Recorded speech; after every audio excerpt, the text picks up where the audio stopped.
नमस्कार दोस्तों, मैं एस्ट्रोलॉजर विजय कुमार अपने चैनल में आपका स्वागत करता हूं।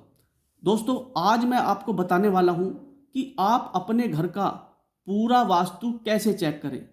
आपका अपना घर बना हुआ है या आप नया घर बनाने का प्लान कर रहे हैं, तो उसको वास्तु के अनुसार कैसे बनाएं। देखिए, ये तो हम सभी जानते हैं कि हमारी 4 दिशाएं होती हैं: पूरब, पश्चिम, उत्तर, दक्षिण। लेकिन हम ये नहीं जानते कि इन चारों दिशाओं से हमें अलग अलग ऊर्जा प्राप्त होती है।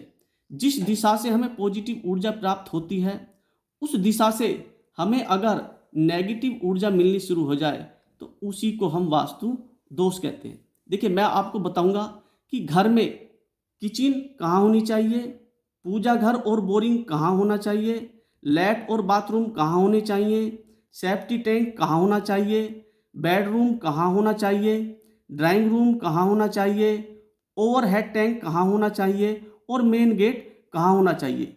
देखिए, अगर ये सारी चीज़ें घर में वास्तु के अनुसार बनी हुई हैं, अपनी जगह पर ठीक बनी हुई हैं, तो ऐसे घर में हमेशा खुशहाली बनी रहती है। ऐसे घर में जो बच्चे पैदा होते हैं वो बहुत बुद्धिमान पैदा होते हैं और उनकी शिक्षा भी बहुत अच्छी होती है। और घर में जो व्यक्ति रहते हैं, जो भी पूरा परिवार रहता है, उनका तालमेल आपस में हमेशा बना रहता है और वो जो भी काम करते हैं उनको उस काम में बहुत सफलता प्राप्त होती है। देखिए, आप अपने घर का मेजर कैसे करें। आप अपने घर का मेजर इस कंपास की सहायता से आप अपने घर का मेजर कर सकते हैं। देखिए, ये जो रेड नीडल है, रेड सुई है, रेड कांटा है, ये हमेशा नॉर्थ की तरफ ही होता है। ये कांटा हमेशा नॉर्थ की तरफ होगा। ये फैसिलिटी आजकल हमें मोबाइल में भी प्राप्त होती है। मोबाइल में भी हमारे कंपास होता है। आप उसकी सहायता से भी आप अपने घर का मेजर कर सकते हैं कि आपका घर जो बना हुआ है वो कौन सी दिशा पर बना हुआ है। आपका घर पूरब दिशा पर बना हुआ है, या आपका घर उत्तर दिशा पर बना हुआ है, या आपका घर पश्चिम दिशा पर बना हुआ है, या आपका घर दक्षिण दिशा पर बना हुआ है, दक्षिण फेसिंग है।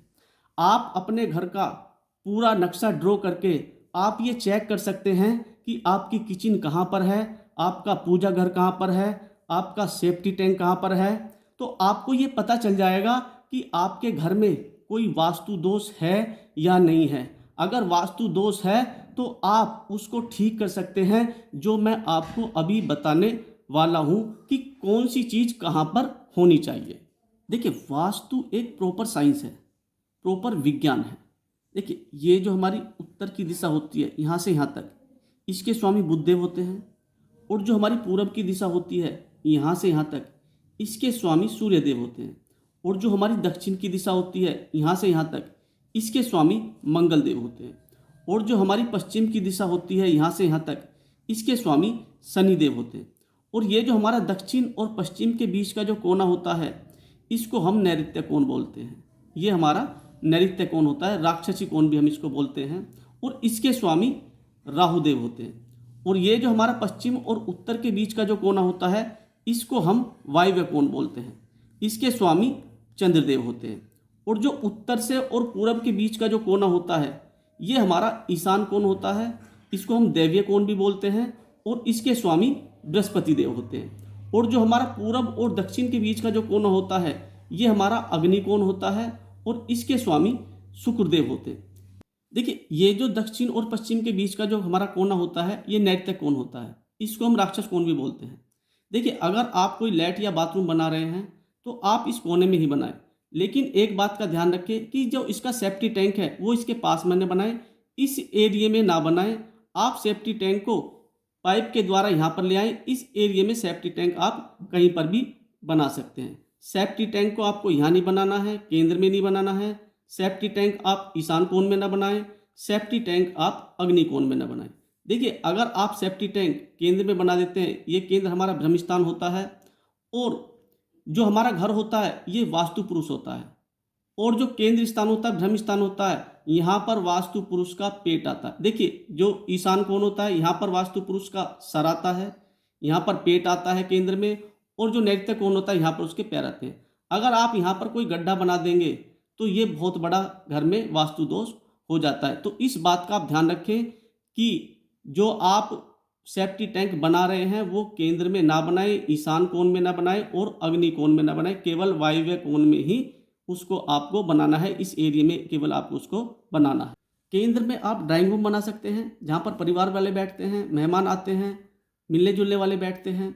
और एक बात का और ध्यान रखें कि यहाँ पर आप पूजा घर भी बना सकते हैं। ड्राइंग रूम के इस कॉर्नर में आप पूजा घर भी बना सकते हैं, क्योंकि जो हमारा ये एरिया होता है, इतना एरिया ये हमारा ईशान कोण का एरिया होता है। तो यहाँ पर आप पूजा घर भी बना सकते हैं, यहाँ पर भी पूजा घर बना सकते हैं, ईशान कोण में भी। और जो हमारा बोरिंग होता है, जो हमारा पानी का हम बोरिंग कराते हैं, उसको आप बिल्कुल बीच में, यहाँ पर सेंटर में ना बनाएं, उसको थोड़ी सी जगह छोड़ करके यहाँ पर बनाएं, यहाँ पर बनाएं। और जो हमारा अंडरग्राउंड वाटर टैंक होता है उसको भी आप इस एरिया में बनाएं, इस एरिया में बनाएं। यहाँ पर ईशान कोण में आप कहीं पर भी अंडरग्राउंड वाटर टैंक बना सकते हैं, बोरिंग लगा सकते हैं। लेकिन एक बात का ध्यान रखें कि ये ईशान कोण और जो नैऋत्य कोण है, इन दोनों का एक्सचेंज नहीं होना चाहिए। नैऋत्य कोण में पूजा घर नहीं होना चाहिए और ईशान कोण में लैट और बाथरूम नहीं होने चाहिए। अगर इन दोनों का एक्सचेंज हो गया तो घर में समस्याओं का मेला लगना शुरू हो जाता है। ऐसे घर में समस्याएं एक जाति नहीं दूसरी आकर के खड़ी हो जाती है। तो इस चीज़ का आपको ध्यान रखना है कि ईशान कोण में केवल पूजा गृह हो, यहाँ पर लैट और बाथरूम नहीं होने चाहिए। और नैऋत्य कोण में केवल लैट और बाथरूम होने चाहिए, यहाँ पर पूजा घर का निर्माण नहीं होना चाहिए। जो पूरब और दक्षिण के बीच का जो कोना होता है, ये हमारा अग्नि कोण होता है। आप किचन अग्नि कोण में बनाएं, लेकिन एक बात का ध्यान रखें कि जो औरतें किचन में खाना बनाती हैं, उनका मुंह खाना बनाते समय पूरब दिशा की तरफ होना चाहिए। और किचन ईशान कोण में ना बनाएं, किचन नैऋत्य कोण में ना बनाएं, क्योंकि अग्नि और पानी की आपस में दुश्मनी होती है। अग्नि और पानी का आपस में कोई मेल नहीं होता, इसलिए किचन जो है आप अग्नि कोण में ही बनाएं। इसके बारे में एक बात और मैं आपको बता दूं, जिन घरों में अग्नि कोण में किचन होती है, उन घरों में दाम्पत्य जीवन बहुत सुखी होता है। उसका कारण यह होता है कि जो अग्नि कोण है, इसके जो देवता होते हैं, इसके जो स्वामी होते हैं वो शुक्रदेव होते हैं। और शुक्रदेव दाम्पत्य जीवन में सुख के बहुत बड़े कारक होते हैं। इसलिए आप जो किचन का निर्माण करें वो आप अग्नि कोण में ही किचन का निर्माण करें। जो हमारा ओवरहेड टैंक होता है, कुछ लोग दक्षिण दिशा में छत के ऊपर उसको रख लेते हैं। उनको लगता है कि ये दिशा हमारी भारी हो जाएगी, लेकिन ऐसा नहीं होता है, ये बिल्कुल गलत है। इसका मैं आपको वैज्ञानिक कारण समझाता हूँ। देखिए, सूरज पूरब से निकल करके दक्षिण में होता हुआ पश्चिम में जा करके छिपता है। तो जो हमारी 11 बजे से लेकर के 4 बजे तक की जो धूप होती है वो हमारी इस दिशा के ऊपर पड़ती है, जिसकी वजह से ये दिशा हमारी सबसे ज़्यादा गर्म होती है। अगर हम इसके ऊपर ओवरहेड टैंक रखते हैं तो आग और पानी की आपस में दुश्मनी होती है। इस दिशा से मिलने वाले अच्छे फल हमें प्राप्त नहीं हो पाएंगे, इस दिशा से हमें खराब फल ही प्राप्त होंगे। ओवरहेड टैंक रखने के लिए जो हमारी पश्चिम की दिशा होती है, इस पश्चिम की दिशा में हम छत के ऊपर ओवरहेड टैंक रख सकते हैं। ये ओवरहेड टैंक रखने के लिए सबसे अच्छी दिशा होती है, इसलिए आप ओवरहेड टैंक पश्चिम की दिशा में ही केवल रखें। सीढ़ियाँ, देखिए सीढ़ियाँ घर में कहाँ पर बनाएं। देखिए, सीढ़ियों का घर के अंदर बहुत ज़्यादा महत्व होता है। सीढ़ियाँ आपको हमेशा दक्षिण दिशा और पश्चिम दिशा में ही बनानी चाहिए। और बनाते समय एक चीज़ का ध्यान रखना चाहिए कि अगर आप पश्चिम की तरफ सीढ़ियाँ बना रहे हैं, पश्चिम दिशा में सीढ़ियाँ बना रहे हैं, तो सीढ़ियाँ हमेशा उत्तर से दक्षिण की तरफ चढ़ती हुई होनी चाहिए।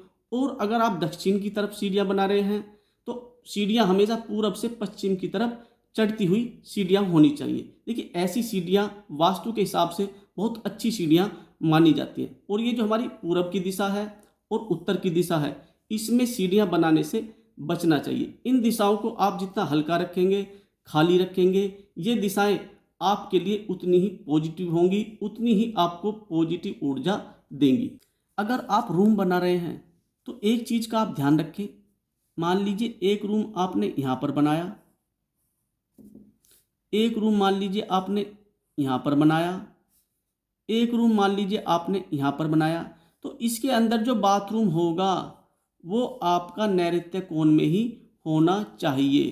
क्योंकि ये जो हमारा कमरा है, इसका जो कोना है, ये वाला कोना हमारा नैऋत्य कोण का कोना होता है। तो बाथरूम आपका नैऋत्य कोण में ही होना चाहिए, नहीं तो इस कोने में, ना इस कोने में, ना इस कोने में। आपका बाथरूम केवल नैऋत्य कोण में ही होना चाहिए। और ये जो हमारा सेंटर है, देखिए अगर आप कंस्ट्रक्शन करा रहे हैं तो ज़्यादा से ज़्यादा कंस्ट्रक्शन आप ये जो हमारा दक्षिण वाला जो एरिया है, इस सेंटर से इधर वाला एरिया, इस एरिया में ही आप ज़्यादा से ज़्यादा कंस्ट्रक्शन कराएं। और जो इस सेंटर से इधर वाला एरिया है, उत्तर की तरफ का एरिया, इस एरिया को आप ज़्यादा से ज़्यादा खाली रखें। देखिए घर का जो मेन गेट होता है वो घर का सबसे ज़्यादा महत्वपूर्ण पार्ट होता है, क्योंकि मेन गेट से ही सबसे ज़्यादा नेगेटिव और पॉजिटिव ऊर्जा आती है।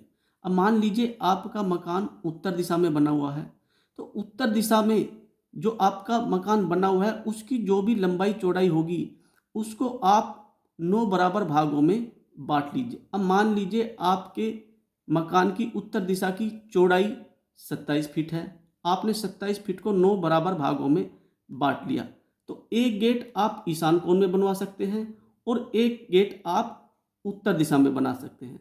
देखिए उत्तर दिशा के ये दोनों गेट बहुत ही ज़्यादा शुभ होते हैं। अगर आपका मकान पूरब दिशा में बना हुआ है तो आप अपने घर का मेन गेट, ये जो हमारा उत्तर और पूरब का जो कोना है, एक गेट आप इस कोने में बना सकते हैं और एक गेट आप यहाँ पर बना सकते हैं। ये पूरब दिशा के ये दोनों ही गेट आपके लिए शुभ होंगे। अगर आपका मकान दक्षिण दिशा में बना हुआ है तो आप अपने घर का मेन गेट, जो पूरब और दक्षिण का जो कोना होता है, एक गेट आप इस कोने में बनाएं और एक गेट आप यहाँ पर बनाएं। नैऋत्य कोण में कभी भी गेट ना बनाएं, दक्षिण दिशा के ये दोनों गेट ही शुभ होते हैं। अगर आपका मकान पश्चिम दिशा में बना हुआ है तो आप अपने घर का मेन गेट, ये जो हमारा उत्तर और पश्चिम का जो कोना होता है, आप एक मेन गेट यहाँ पर बनाएं और एक मेन गेट आप जो हमारी ये पश्चिम की दिशा होती है इसके बीच में बनाएं। जो हमारा ये दक्षिण और पश्चिम का जो कोना होता है, इस कोने में मेन गेट कभी ना बनाएं। दोस्तों ये कुछ जानकारी थी वास्तु के बारे में कि अपने घर का वास्तु कैसे चेक करें, और अगर आप अपना नया घर बनाने का प्लान कर रहे हैं तो उसको वास्तु के अनुसार कैसे बनाएं। अगर आपको ये वीडियो अच्छी लगी है, जो मैंने यहाँ पे आपको समझाने की कोशिश की है, बताने की कोशिश की है, आपको ये सब चीज़ें समझ में आई हैं, तो मेरे चैनल को लाइक करें, सब्सक्राइब करें, कमेंट करना और नोटिफिकेशन बेल दबाना ना भूलें, क्योंकि मेरी अगली वीडियो अपलोड होते ही आपके पास मैसेज आ जाएगा। तब तक के लिए थैंक यू।